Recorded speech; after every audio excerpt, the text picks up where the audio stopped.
सी doctor साहब, doctor Upasana this side, doctor Shah, what I am asking, like अगर आपके पास hepatitis B का एक पेशेंट आता है, ठीक है, यस और यस आपको उसका एक्सट्रैक्शन करना है, तो आप कैसे मैनेज करोगे? दो चीजें मुझे बताओ। जो डेंटल सर्जन है उसको क्या क्या प्रिकॉशन रखना है, और क्या कैसे आप उसको लाइन ट्रीटमेंट दोगे, और कैसे उसका आगे प्रोसीजर करोगे? अगर आपके पीएससी के जहाँ पे आप पोस्टेड हो वहां पे आता है, और अगर आप सिविल हॉस्पिटल में पोस्टेड हो वहां पे आता है, डिफरेंस है। तो आप बताइए आप उसको मैनेज कैसे करेंगे? Ask something apart from dentistry. Tell us yes about your personal strength of yours that sometimes acts as a weakness in professional situations. Sir I, discipline I and want to evaluate your जी something sir psychological apart from जी sir dentistry. Okay. आपने अपने profile में लिखा है कि आप under served community को सर बनाती हैं, जी तो सर आप बता सकती हो कि जो एमपी में ट्राइबल कम्युनिटी है उसकी पॉपुलेशन कितनी है? Okay, Dr. Bas, I just want to know one thing. Suppose yes आपने अपनी preparation, my question is connected to Dr. Ram. Suppose आपने अपनी तैयारी की preparation किया and you won't find your list in the final, you won't find your name in the final list. So what will be your emotional and practical reaction? And इसलिए इसमें एक question और add है, इन दोनों का answer आप एक ही साथ दे दीजिएगा। आप जिस भी एज और स्टेज ऑफ लाइफ में अभी करंटली हैं, आप कोई ऐसा इंसिडेंट बता सकती हैं कि what was मतलब आपकी लाइफ का बिगेस्ट सेटबैक लगा और आपने उसको कैसे हैंडल किया?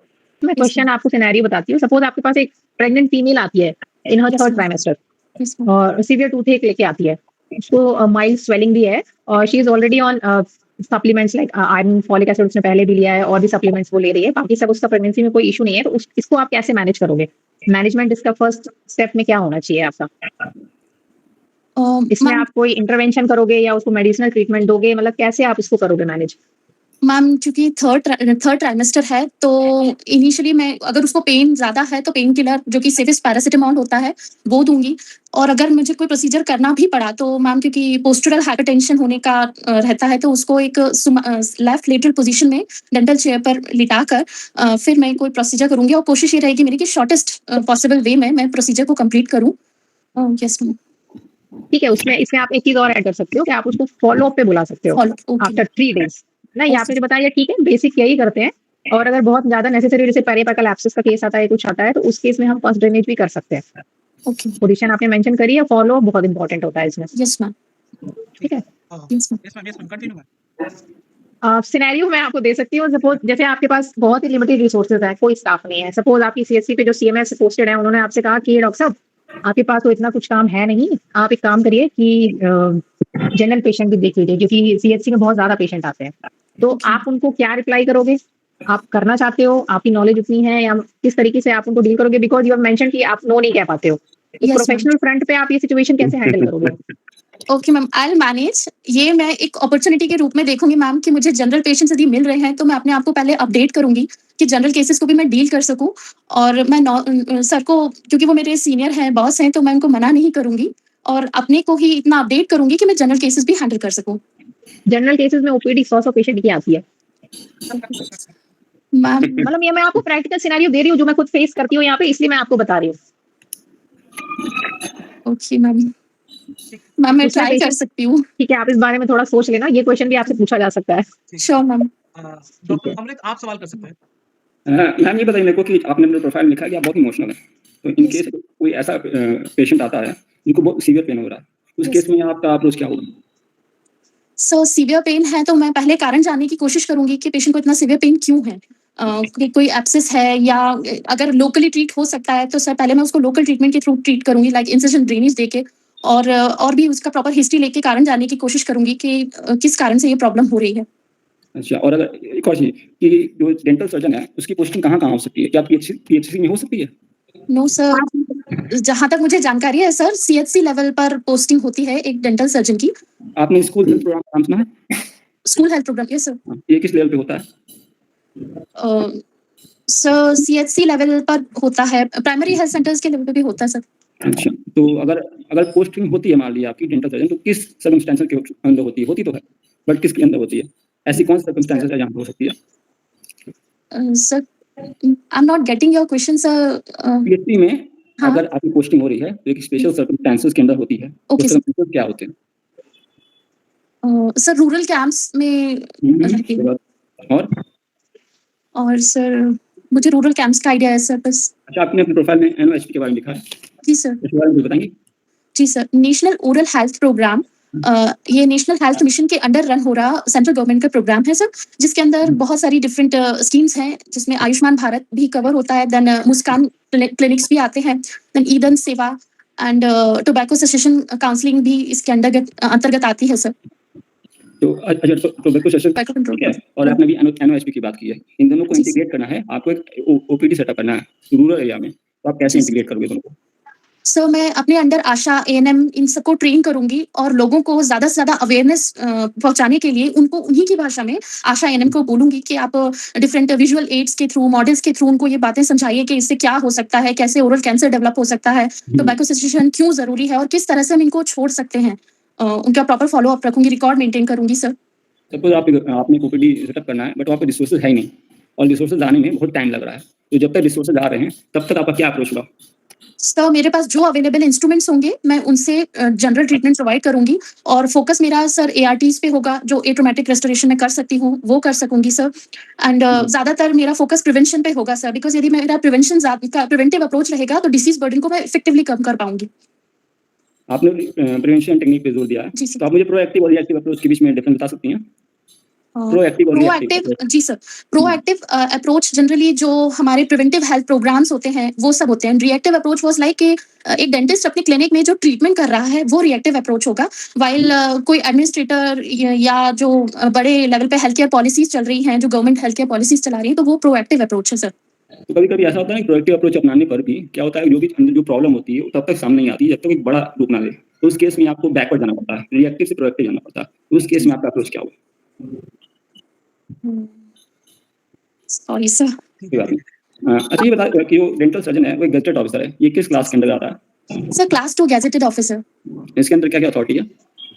सर सीएचसी लेवल पर बेसिक ट्रीटमेंट फैसिलिटीज प्रोवाइड कराना, पब्लिक अवेयरनेस कराना, स्कूल ओरल हेल्थ कैंप्स करवाना and national tobacco control programme में एक्टिव पार्टिसिपेशन करना एंड जनरल एडमिनिस्ट्रेशन संभालना जो हॉस्पिटल रिलेटेड है सर, लाइक रिकॉर्ड मेंटेन करना केसेस को प्रॉपर, ताकि ये पब्लिक हेल्थ पॉलिसी में ये रिकॉर्ड फिर काम आता है सर। आपने बोला कि रिकॉर्ड मेंटेन करना है, ठीक है? जी तो सर। रिकॉर्ड मेंटेन करने के बाद एक पोर्टल में डालना पड़ता होगा। पोर्टल में तो डालना ही पड़ता होगा, उस पोर्टल का नाम क्या है? सर इसके बारे में मुझे नॉलेज नहीं है sir.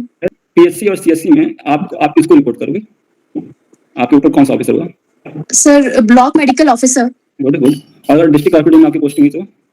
Sir CMHO sir, civil surgeon sir hospital में है and CMHO sir district level पे सर। Very good. अच्छा, 2024 में एक मर्जर हुआ था public health and family welfare और एक और डिपार्टमेंट का, तो दूसरा डिपार्टमेंट क्या था?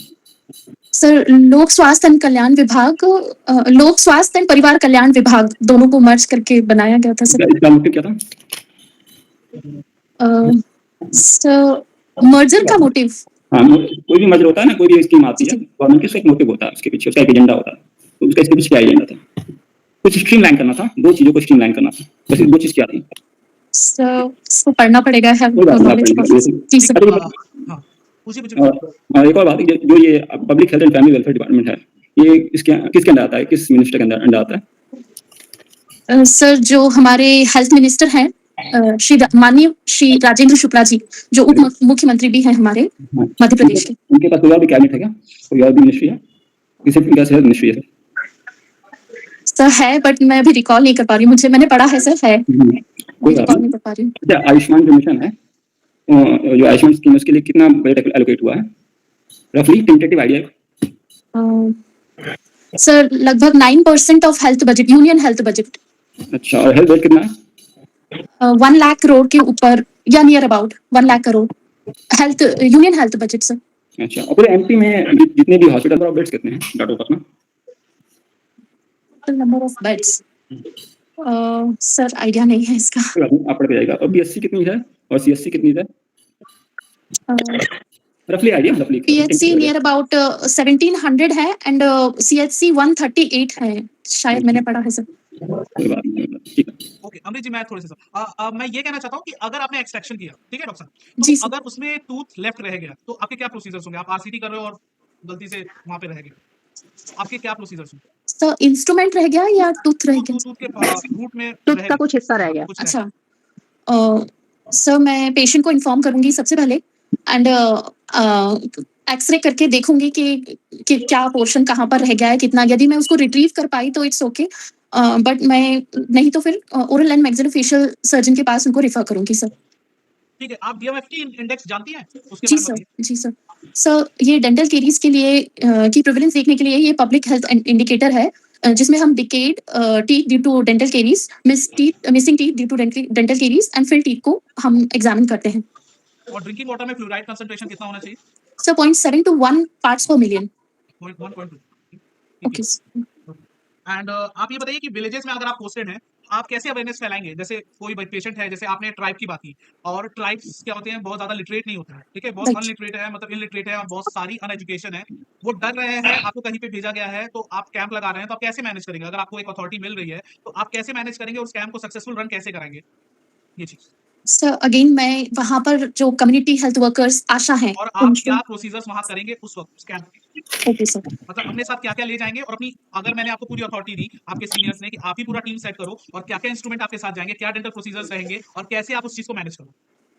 सर मैं बेसिक डायग्नोस्टिक इंस्ट्रूमेंट्स लेकर जाऊंगी अपने साथ, और अपने जो सबॉर्डिनेट्स रहेंगे, जो मेरे सबॉर्डिनेट टीम जो मुझे मिलेगी, like Asha workers and ANM, उनको भी साथ में लेके जाऊंगी, कुछ मॉडल्स साथ में कैरी करूंगी, सो दैट कि मुझे मैं उन्हीं की लैंग्वेज में उनको समझा सकूं, वहाँ के जो आशाज हैं उनकी मदद लूंगी।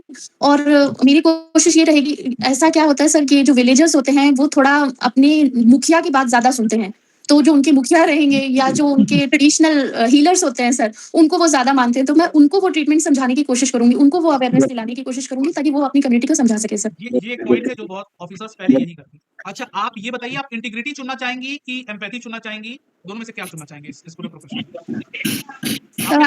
आपको पेशेंट के लिए इंटीग्रिटी रहेगी या एम्पैथी रहेगी? सर दोनों का बैलेंस। कैसे? सर देखिए, जैसे सपोज दैट एक पीडो पेशेंट आता है, सो मुझे उसके लिए एम्पैथी भी दिखानी होगी कि हाँ ओके उसको पेन हो रहा है और एंशियस है, तो इट्स ओके, बट जहाँ वो मेरी बात नहीं सुनेगा तो मुझे थोड़ा नेगेटिव रेनफोर्समेंट के थ्रू भी उसको ट्रीटमेंट देना होगा। सो इसमें कहीं ना कहीं उसकी पेशेंट की जो इंटेग्रिटी है वो थोड़ा हो सकती है। तो आप किस चीज को पहले प्रेफरेंस देना चाहेंगे, इंटीग्रिटी को या फिर एम्पैथी को? This is the most very legitimate question while an और non dental surgeon will ask while the interview, because with the dental surgeon another panel will sit who are the IS officers, bureaucrats. Patient की integrity बहुत important है sir, because patient safety, patient का ही हम patient के लिए ही basically treatment कर रहे हैं, सो वो ज्यादा जरूरी है बजाय एम्पैथी के।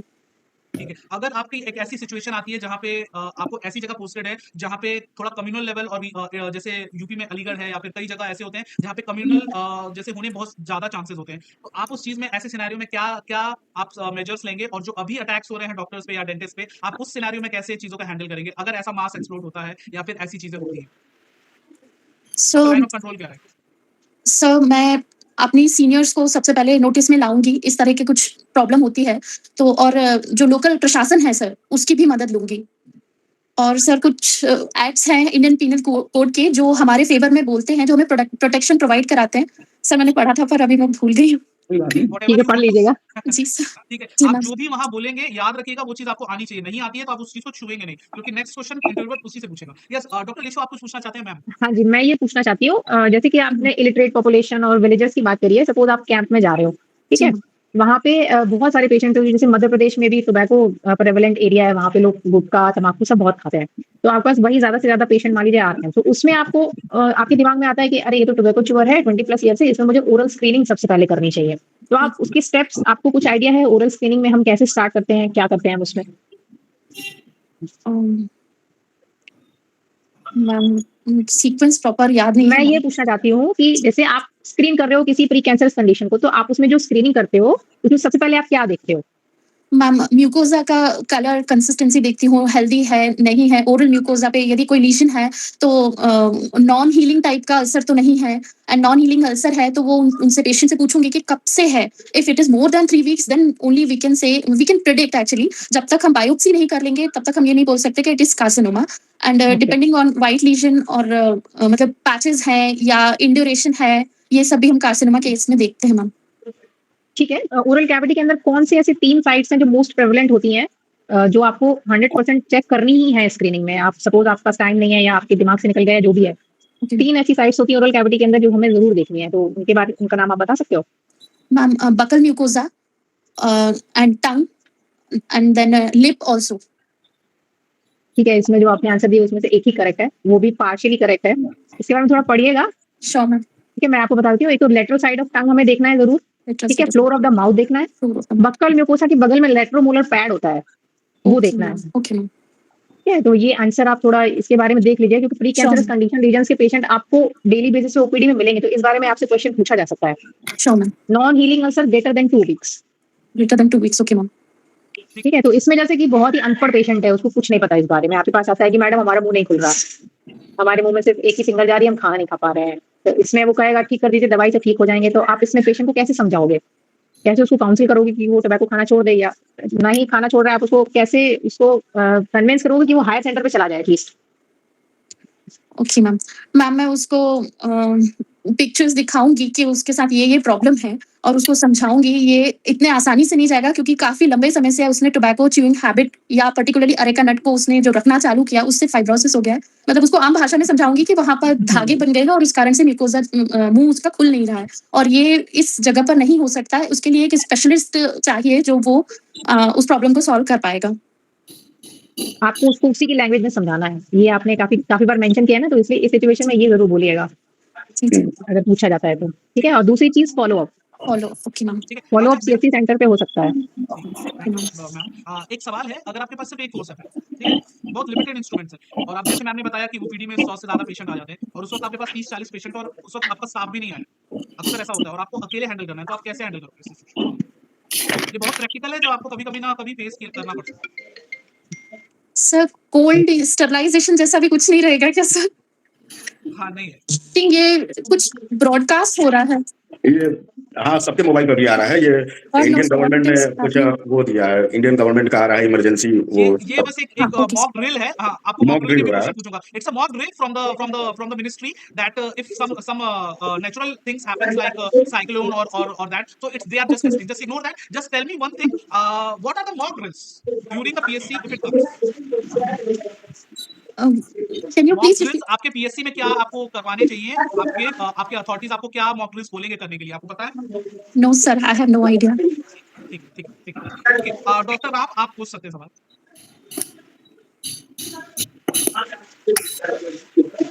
डॉक्टर राम गोपाल जी। ओके, अभी वो लग रहा है अवेलेबल नहीं है। हाँ, अमृत जी, आप सवाल कर सकते हैं। सपोज करिए आप एक ऐसे डिपार्टमेंट में पोस्टेड हो चुकी हो जहाँ पे आपको पेपर पे तो बहुत सारी अथॉरिटी है, पावर है, बजट भी है, बट रियल में कोई पावर नहीं है, कोई बजट नहीं है, तो उस केस में आप अपनी प्रोडक्टिविटी को कैसे मैनेज करोगे?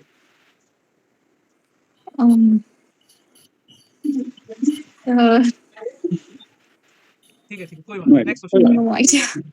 कोई बात नहीं। अच्छा ये बताओ, मान लो अभी जब आप रिटायर होगी आज से 30 साल बाद या कितने साल बाद भी, तो आप क्या चाहोगी कि आपके जूनियर्स हैं वो आपकी कौन सी साइकोलॉजिकल ट्रेट कैरेक्टरिस्टिक वो इनहेरिट करें? सर अपने पेशेंट को बेस्ट से बेस्ट ट्रीटमेंट प्रोवाइड करें, उनके साथ ऑनेस्टी मेंटेन करें sir.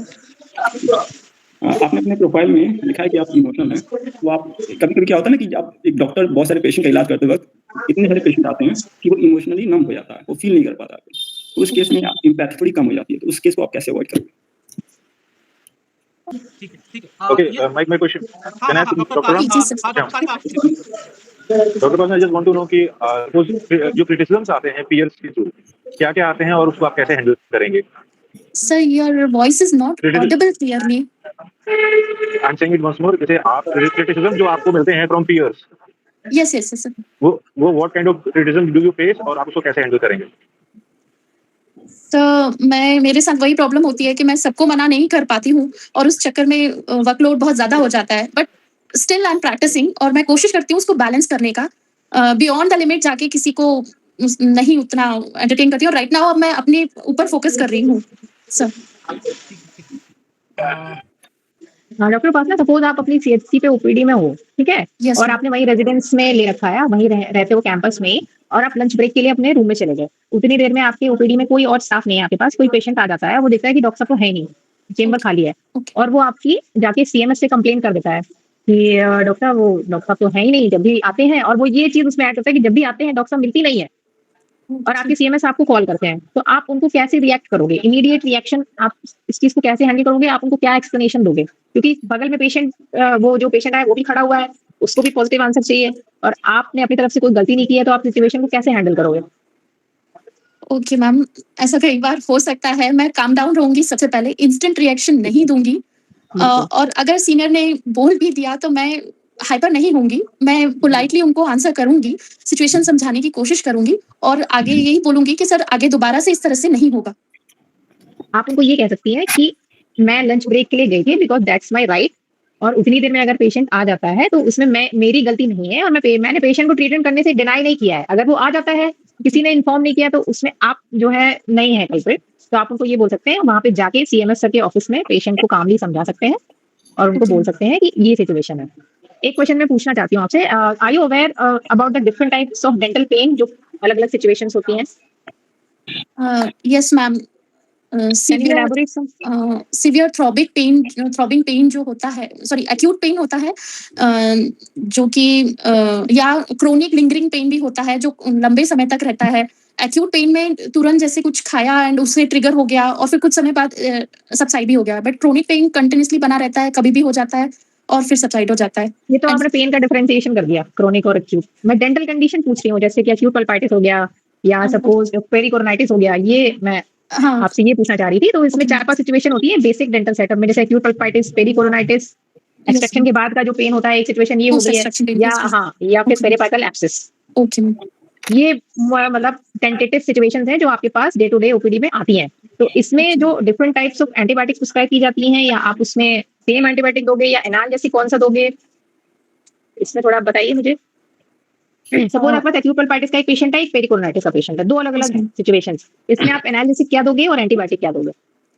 Ma'am, analgesic ibuprofen is safe and antibiotic usually मैं एंटीबायोटिक यूं ही नहीं प्रिस्क्राइब करूंगी। यदि लोकलाइज पेन है तो मैं उसको इंसिजन ड्रेनेज के थ्रू करूंगी, एंड जैसे सपोज पेरिकोरोनाइटिस का पेन है तो मैम उसमें अमोक्सिसिलिन दे सकते हैं एज एन एंटीबायोटिक। तो एक्यूट पल्पाइटिस में आप एंटीबायोटिक देंगे? मैम यदि लोकली ट्रीट हो जाएगा तो इंसिजन एंड ड्रेनेज करेंगे, एंड सिस्टमिक इन्वॉल्वमेंट है, लाइक उस पेशेंट को फीवर आ रहा है या बॉडी पेन मतलब और भी कुछ प्रॉब्लम आ रही है, सिस्टमिक इन्वॉल्वमेंट है, तो मैं दूंगी। और एक्यूट पल्पाइटिस में यूजुअली एज एन एडजंक्ट काम करती हैं एंटीबायोटिक्स। एक्यूट पल्पाइटिस में जैसे आपने बताया ना अभी डॉक्टर उपासना की लोकलाइज्ड एरिया में रहता है, तो एक्यूट पल्पाइटिस होता ही यही है, क्योंकि वो सिर्फ और सिर्फ वाइटल पल्प में रहता है। राइट में, राइट मैम। तो उसमें सिस्टमिक का कोई इशू नहीं है, तो उसमें हम एंटीबायोटिक प्रिस्क्राइब नहीं करेंगे, सिर्फ पैलिएटिव ट्रीटमेंट देंगे, ओरल हाइजीन इंस्ट्रक्शंस, और सिर्फ एनाल्जेसिक से आपका ट्रीट हो जाएगा। पेरिकोरोनाइटिस में हम देते हैं एंटीबायोटिक्स। यस सवाल करना चाहूंगा डॉक्टर उपासना, कुछ Yes, sir. Drug of choice आप क्या रखते हैं अनग में, ANUG? ड्रग ऑफ चॉइस, आप अनग में क्या रखते हैं ड्रग ऑफ चॉइस? एनग acute necrotizing ulcerative gingivitis. Okay, sir. Metronidazole is my drug of choice. Okay, अगर आपके पास एक पेशेंट आता है और वो एनाफाइलेक्टिक शॉक में चला गया है, तो आपका क्या मैनेजमेंट होगा और उसमें ड्रग ऑफ चॉइस क्या रहेगा? So anaphylactic shock में यूजुअली हम एड्रेनालिन देते हैं sir, 1:2000 dilution, and IV fluids देते हैं और रेफरल के लिए हमेशा रेडी रहते हैं सर। क्लिनिकल साइंस क्राइसिस क्या होने है पर सर। क्लिनिकल साइंस क्या है कि आपको पता चलेगा वो शॉक में गया है, anaphylactic shock? So blood pressure down होना, dropping of blood pressure. Main symptoms. Sorry, आप पानी पीना चाहते हैं तो पी लें। Yes sir. Yeah you can. Thank you. Just a go. Mind the-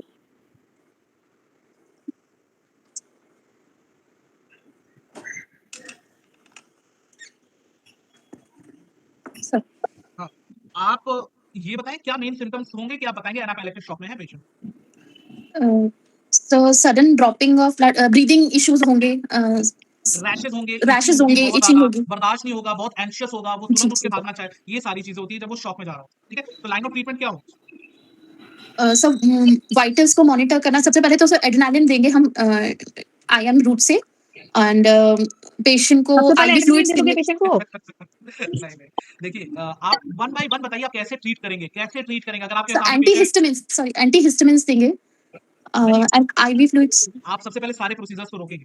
ठीक, हाँ, okay sir, ABC protocol for positions ABC आप फॉलो फॉलो करेंगे, करो, एबीसी ठीक है ना? तब ठीक होगा। लगे। आप ये थोड़ी ना कि कोई मास में है तो मैं तुरंत चेयर ले आके, आप पहले सारे के सारे उन सबको हटाएंगे, सारे प्रोसीजर्स Yes, रोकेंगे, उन्हें सुपाइन पोजीशन में आप उनको पहले ट्रैक Yes, करेंगे yes, yes. ताकि पेशेंट थोड़ा नॉर्मल हो with leg elevated, and then you will give adrenaline and then will call for help and all, airway and oxygen maintain करेंगे, सारी चीजें। ठीक है, ये जी सर, प्रोसीजर। जी सर। ठीक है, अब आप ये बताइए कि IM और not IV, but why IM not IV?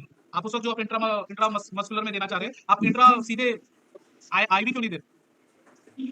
So no idea about this. Emergency dental clinic please पढ़ के जाइएगा। पढ़ के जाइए, आपका थोड़ा सा हाँ। वीक है ये point, ठीक है ना? ओके पूछ सकते हैं। Okay ma'am.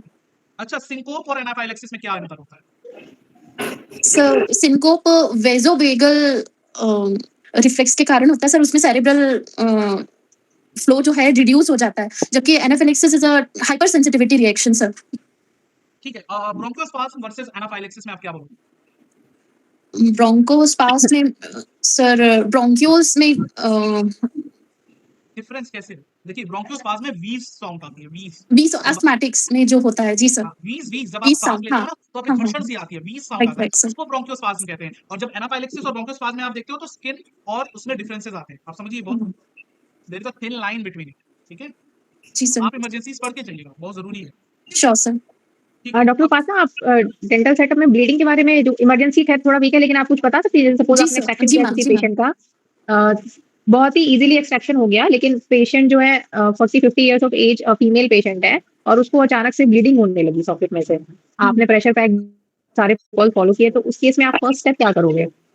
Ma'am local pressure apply करूंगी सबसे पहले तो, देन मैम सर्जी सेल जेल फॉर्म भी आता है, 20 मिनट तक पहले मैं प्रेशर पैक अप्लाई करूंगी, देन 20 मिनट के बाद भी यदि नहीं रुक रहा है तो फिर मैं उसमें लोकल जो सर्जी सेल है जेल फॉर्म है उसको फिल करके देखूंगी। Chemostatic agents.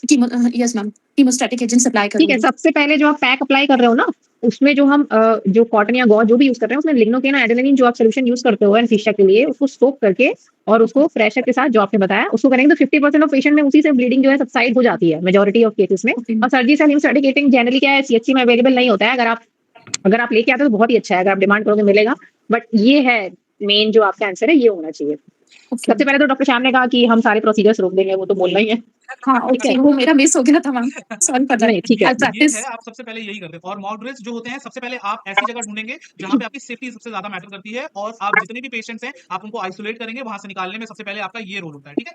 कुछ फाइनल क्वेश्चंस अब आपसे सारे पैनल एक पूछ One, लेगा yeah, और फिर हम आपको फीडबैक Dr. Upasana, हाँ, जी सर। डॉक्टर राम, आपके कुछ I have one final question for you. Doctor Ram, आपके कुछ फाइनल क्वेश्चंस? हाँ, बताएं।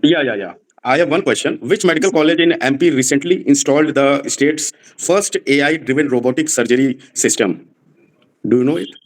Yes sir, I have read about it. Yeah. First AI-driven robotic surgery system has been installed AIIMS in. AIIMS Bhopal It's, sir. yeah, good, very good. It's a right answer. ठीक है। Good. Okay, Thank you, okay, sir. अमृत, आपके last, doctor अमृत, आपके last questions? Suppose करिए आपके पास एक limited budget है, ठीक है? जी सर। और आप उस लिमिटेड बजट में आपके पास 2 ऑप्शन है। एक ऑप्शन है कि आप हाई एंड हॉस्पिटल खोल सकती हैं, और दूसरा ऑप्शन है कि आप 1000 विलेजर्स को हाइजीन डेंटल किट डिस्ट्रीब्यूट कर सकती हैं। तो किस ऑप्शन पे आप जाओगी, क्या अप्रोच करोगी और ऐसा क्यों करोगी? सर सेकंड ऑप्शन में जाऊंगी, क्योंकि वहाँ मास लेवल पे लोगों की मैं मदद कर पाऊंगी, बजाय एक जगह पर इतना सारा Very पैसा। good. Very good answer. Thank you. ठीक। ओके, डॉक्टर रेशू मैम, आपके फाइनल हाँ जी, क्वेश्चंस? मैं डॉक्टर पासा ये पूछना चाहती हूँ, सपोज 6 मंथ्स के लिए आप रूरल किसी सीएससी पे पोस्टेड हो, 6 मंथ्स हो Yes, गए ma'am. आपको, यस मैम। आपने बहुत डिमांड करी है, आपने इंडेंट काफी सारे भेजे कि हमें ये सामान चाहिए, ये हमारे इंस्ट्रूमेंट चाहिए, आपकी कोई डिमांड फुलफिल नहीं हुई, आपके पास वही लिमिटेड रिसोर्सेज हैं, तो how can you ensure that maximum patient relief मिले आपको विद मिनिमम जो आपके पास रिसोर्सेज है, ये आप चीज कैसे करोगे?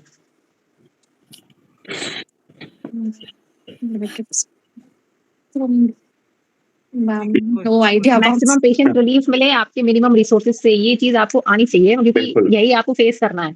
बिल्कुल सही बात है ये। ठीक है, ठीक है। 6 मंथ तो मैंने आपको एक आइडिया दिया है, इसके बारे में थोड़ा सोचिएगा, नहीं होगा तो ma'am at present I have no idea how to manage such situation. इसमें आप ये कर सकते हो ना, जैसे आपका जो पेपर वर्क है, सबसे पहले तो वो कंप्लीट होगा कि आप स्टेप बाय स्टेप आप अपने सीएमएस को दे रहे हो एप्लीकेशन, फिर वो सीएमओ को फॉरवर्ड कर रहे हैं, ये आपके पास होना चाहिए, and repeated after 3 months, every 3 months. उसके बाद अगर आप बोलो कि बहुत एम्पैथेटिक हो या आपके पास इनकम सोर्सेज ठीक है, तो आप अपने कैपेसिटी के अकॉर्डिंग आप अपने डेंटल क्लिनिक में बेसिक इंस्ट्रूमेंट्स, फिलिंग इंस्ट्रूमेंट्स है, जो भी आपको लगता है कि वहाँ रिक्वायर्ड है जनरल ओपीडी में, आप अपनी तरफ से भी लेके आ सकते हो। आप और आपका जो सबऑर्डिनेट स्टाफ है, हाइजीनिस्ट है या जो भी आपके अंदर काम करना है, आप इनको इतना थोड़ा स्किल्ड बना सकते हो इमरजेंसी सिचुएशन में, और जब ज्यादा पेशेंट होते हैं उस सिचुएशन में आपको ज्यादा से ज्यादा वो रिसोर्सेज प्रोवाइड कर सकें। और जैसे पेशेंट एजुकेशन है या कैंप ऑर्गेनाइजेशन है, ये अपनी तरफ से भी आप कर सकते हो। Okay ma'am. तो ये कुछ चीजें हैं, इसके बारे में थोड़ा देख लीजिएगा, ये हो Sure. सकता है आपसे पूछा जाए। I will ask some final rapid fire questions. अगर व्हाइट कर्डी पैच है, स्क्रैपेबल है, तो आप क्या डायग्नोसिस एक्सपेक्ट करते हो? Sir oral candidiasis. ओके, और अगर बर्निंग माउथ सेंसेशन है, रेड टंग है, एल्डरली पेशेंट है उसके पास, तो वो क्या है? So iron deficiency anemia हो सकता है. Dental stomatitis. अच्छा stomatitis. Okay sir. Sorry.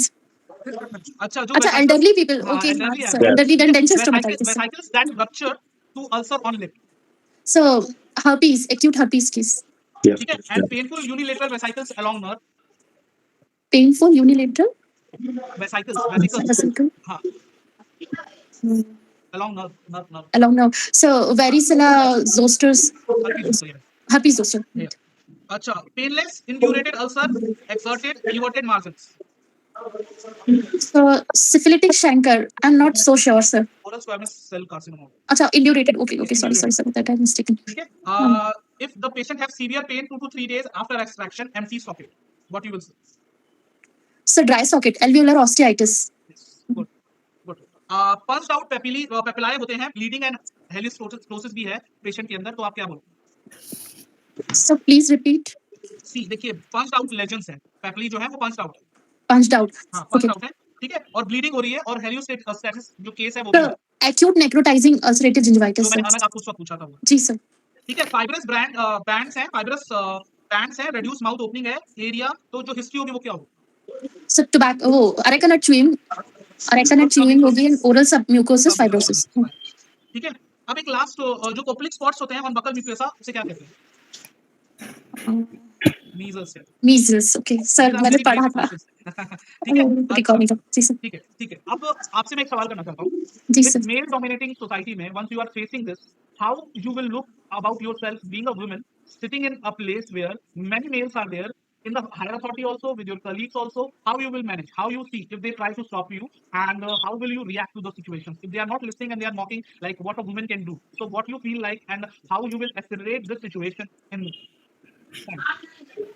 So I'll try to follow the rules and regulations. Whatever rules and regulation मैं उनके हिसाब से ही चलूंगी. It's okay if they are mocking or doing whatever, but मैं अपने जो moral principles हैं उनको follow करूंगी sir. ठीक है? अगर आपकी पोस्टिंग बहुत दूर होती है आपके हस्बैंड से, तो आप उस सिचुएशन में उस पोस्टिंग को लेना चाहेंगे कि नहीं? जी सर. आपका फैमिली उसको सपोर्ट करेगा? जी सर. मैं लूंगी उस पोस्टिंग को और डेफिनेटली जाऊंगी because family is my strength. उनके ही कारण मैं इस फॉर्म को फिल किया था या एग्जाम देने का मेंटल माइंड मेकअप मैंने उन्हीं से इंस्पायर होकर बनाया था. एक एनपीए मिलता है, जो कि एमपी में एक रूल है कि एनपीए नहीं भी मिलेगा तो आप प्राइवेट प्रैक्टिस, तो आप क्या प्राइवेट प्रैक्टिस भी करना चाहेंगे सर? नो सर, बिकॉज मैंने काफी स्ट्रगल कर लिया हमेशा अपने सीनियर्स के अंडर. मेरी खुद की क्लिनिक कभी नहीं रही है सर, क्योंकि मेरे हस्बैंड का ट्रांसफरेबल जॉब रहा है सर, तो मैं हमेशा किसी के अंडर में ही काम की हूँ सर. ठीक है, it was a very nice interview doctor साहब. अब हमारे पैनल आपको आपका अपना फीडबैक देंगे. स्टार्ट करते हैं डॉक्टर रेशु मैम से. Ma'am, final feedback to the student. Doctor Upasana ने काफी प्रॉमिसिंग आंसर्स दिए हैं. बाकी कुछ एक एरियाज हैं जैसे कि emergency situation in dental clinic, ये आप देख लीजिएगा. बाकी आपका अब बहुत काम हो, ऐसे ही रहना है वहाँ पे. मॉक इंटरव्यू तो ठीक है, लेकिन वहाँ पे भी ऐसे ही जाना है आपको. थैंक यू ठीक है. और आपने ये चीज भी बहुत अच्छी, जो चीज आपको नहीं आती है उसमें बिल्कुल घुसना नहीं है. जैसे डॉक्टर श्याम ने बोला है, अगर आपको नहीं, जैसे वाइवा में हम लोग करते हैं ना, जो चीज आपको नहीं आती है आप उसको बिल्कुल आपको मेंशन ही नहीं करना है. और आपका इंटरव्यू उतना लंबा नहीं चलेगा, हार्डली 15-20 मिनट्स मुझे लगता है इससे ज्यादा, क्योंकि कैंडिडेट काफी ज्यादा होंगे ना. तो इसलिए आपको बस काम रहना है, कॉन्फिडेंट रहना है, और जितना भी आपके पास नॉलेज है. बाकी जैसे आपको सर्विस रिलेटेड जो एडमिनिस्ट्रेटिव जो नॉलेज है ना, उसमें इतना परेशान होने की जरूरत नहीं है, क्योंकि आप एक्सपीरियंस से सीखते हो. आपने कभी सर्विस की नहीं है, तो इनकेस अगर आपसे कोई क्वेश्चन पूछा जाता है तो आप कामली उसको मना कर सकते हो, या सिनेरियो आपने फेस नहीं किया आप ये उनको बता सकते हो. बाकी आपकी जितनी कैपेसिटी है, आपकी जितनी नॉलेज है साइकोलॉजिकल, जो आपको जितनी आप कैपेसिटी आपकी है, उससे आप उतना आंसर दे सकते हो. अगर आपको नहीं उसके बारे में पता है तो आप कामली उसको रिफ्यूज भी कर सकते हो. बाकी जो इमरजेंसी मेडिसिन जरूर पढ़ लीजिएगा. बाकी आपका जो ओरल कैंसर स्क्रीनिंग है उसको स्टेप बाय स्टेप जरूर देखे जाइएगा. बाकी मेरा तो यही है कि आपका इंटरव्यू काफी अच्छा रहा है. Thank you ma'am, thank you so much. Doctor Ram, आपका कोई फीडबैक? अमृत जी, आपका फीडबैक प्लीज. देखिए, मेरे ख्याल से जो इंटरव्यू जितना एक्सटेंसिव यहाँ हुआ है उतना एक्सटेंसिव होने वाला नहीं है. ये तो आपको प्रेशर में क्रिएट किया बिल्कुल सही गया बात है. हाँ, प्रेशर, इसका मतलब ये नहीं कि आपको कुछ नहीं आ रहा है, आप किसी में लैग कर रहे हो. ये बस ये देखा जा रहा है कि आप प्रेशर को हैंडल कर पा रहे हो कि नहीं कर पा रहे हो. ये वैसा ही कि अगर आप अधिक प्रेशर हैंडल कर लो, उससे कम तो अपने आप कर ही लोगे, इसलिए घबराना नहीं है. दूसरी बात है कि जिस डिपार्टमेंट में आप जा रहे हो, जिस डिपार्टमेंट में, उस डिपार्टमेंट का ओवरऑल एक इंटेक्टिव नॉलेज होना चाहिए. तो उसके लिए अगर नहीं है तो इसमें कोई दिक्कत वाली बात नहीं है, लेकिन उसके आसपास एक आउटलाइन डिसाइड होती है किसी टॉपिक की, उसके आसपास की चीजें जानना जरूरी होता है. तीसरी बात है कि मुझे ऐसा लगा कि आपको नॉलेज बहुत है, बट उसको आर्टिकुलेट करने में थोड़ा सा और एक बेटर दिया जा सकता है. इसमें कोई डरने की बात नहीं है, क्योंकि ये मॉक इंटरव्यू था, और मॉक इंटरव्यू का पर्पस ये होता है कि आपकी इस उस एरिया को, ग्रे एरिया को टच करना जहां आप लैग कर रहे हो. क्योंकि आप Sure, क्रैक करो तो आपको पता है। और आप ये मत सोचिएगा कि इंटरव्यू इतना लंबा चलने वाला है, इतना एक्सटेंसिव होने वाला है, इतना एक्सटेंसिव नहीं होने वाला, 1 घंटा कोई नहीं देने वाला। आराम से जाइएगा, आराम से करिएगा, कोई दिक्कत वाली बात नहीं है और मेरे ख्याल से आपने Yes. अच्छा परफॉर्म किया। Thank you, sir. Thank you, sir. ठीक है। डॉक्टर उपासना, लाइक जी, आपको सर। कैसा लगा ये mock interview? Sir it was a mirror basically कि मैं कैसे परफॉर्म कर रही हूँ देख सकती हूँ। है सर कुछ एरिया मुझे अभी भी पॉलिश करने की रिक्वायरमेंट है सर। ठीक है, देखिए मैं एक चीज और ऐड करना yes, चाहती हूँ yes, yes, yes. इंटरव्यू में सिर्फ क्योंकि आपकी नॉलेज जो है वो टेस्ट हो चुकी है बिकॉज आपने रिटन एग्जाम क्वालिफाई कर लिया है। इंटरव्यू में Okay. पैनल सिर्फ आपको ये देखता है कि आप प्रेशर हैंडल कैसे करते हैं, तो बस उसी माइंडसेट से जाइएगा। ये मत सोचिएगा कि जैसे यहाँ पे आपने क्वेश्चन बताया वहां पे अगर आप नहीं बता पाओगे तो इसका लोड नहीं लेना है। ठीक है, Okay. जितना भी आप प्रिपेयर कर सकते हो गिवन टाइम जो आपके पास है उतना कर लीजिए, बट बिल्कुल भी प्रेशर लेके नहीं जाना है। तो Sure. सिर्फ फिलॉसफी पर इंटरव्यू यही है कि आप प्रेशर कैसे हैंडल कर रहे हो, क्योंकि आपका टेक्निकल नॉलेज हो चुका है, क्लियर हो चुका Okay, है। sir. आपको वो नहीं पूछा जाएगा आपसे, बस आपसे देखा है कि आप प्रेशर कैसे हैंडल कर रहे हो। जो भी आपसे क्वेश्चन पूछे जाते हैं ना अबाउट योर पर्सनल लाइफ या आपसे एडमिनिस्ट्रेटिव रिलेटेड कोई क्वेश्चन पूछे जाते हैं या आपको प्रेशर जो होता है उससे रिलेटेड क्वेश्चन पूछे जाते हैं तो प्रैक्टिकल आंसर दीजिएगा। इस तरीके के जो बहुत हाई फाई या जो थोड़े वैसे थ्योरेटिकल आंसर होते हैं ना, जो जैसे बोलते हैं कि नहीं मैं लोगों की सेवा करना चाहता हूँ या ऐसा करना चाहता हूँ, वैसे ये सब नहीं आपको बोलना है। जैसे आपने स्टार्टिंग में जो आपसे एक क्वेश्चन पूछा आपने बहुत ही अच्छा आंसर दिया था, मैं तो बहुत इंप्रेस हुई हूँ। उसी तरीके के आंसर देने हैं आपको। Sure, ma'am. डॉक्टर रेशु बहुत जल्दी ठीक। इंप्रेस नहीं होते हैं। ठीक है, देखिए नहीं, नहीं। मैं बस ये कहना चाहूंगा, देखिए डॉक्टर साहब, मुझे एक चीज आपकी बहुत अच्छी लगी, आप पूरे के पूरे साइकोलॉजिकली लेवल में अगर देखा जाए तो आप पूरे इंटरव्यू में आप कहीं पे भी आपने कॉन्फिडेंस लूज नहीं किया। When you are not knowing something there is a take wisdom to say no and continue with the same spirit, because see this is वो ऑलरेडी आपको जानते हैं कि वो आपको सब कुछ आता है। ठीक है, आपसे वो बस सिर्फ टेस्ट कर रहे हैं कि आप इस जॉब के लिए अभी आप तैयार हैं कि नहीं, तैयार है कि नहीं, वो चीज देख रहे हैं। मैं हमेशा एक कछुए और खरगोश की कहानी सुनाता हूँ कि खरगोश बहुत चालाक था, वो बहुत तेजी से जाके दौड़ता रहा और उसने ये सोचा कि कछुआ कभी नहीं जीत सकता, तो क्यों ना मैं कुछ देर आराम कर लूं और फिर फिनिश लाइन पे जाऊं। तो कछुए की तरह आपको रहना है, लास्ट मिनट तक अपने पे भरोसा रखना है और कभी भी ये चीजें नहीं छोड़नी है। That's it. ठीक है, आपका Sure. प्रेजेंट, आपका ये चीज मैटर करता है, आप क्या ले जाते हो, और आपका कॉन्फिडेंस मैटर करता है उस इंटरव्यू में। किसी भी इंटरव्यू को क्रैक करने का सबसे सीधा और सबसे बेसिक चीज होता है कॉन्फिडेंस। कॉन्फिडेंस रहेगा तो आप अगर 70% परफॉर्म कर रहे हैं तो 85% में कन्वर्ट हो जाता है। Sure, sir. Sure, And sir. confidence and patience you have, just keep it and be simple as you are, and you are very well deserving। और आप एक बार सेलेक्ट हो जाओगे तो आप हमारे पैनल में भी आ सकते हो next Sure, sir. Time. All the best doctor पासा। Thank you, ma'am. Thank you, ma'am. Thank you so much. Thank you, sir. Thank you sir, thank you, Okay. Okay, Thanks. Thank you for having me.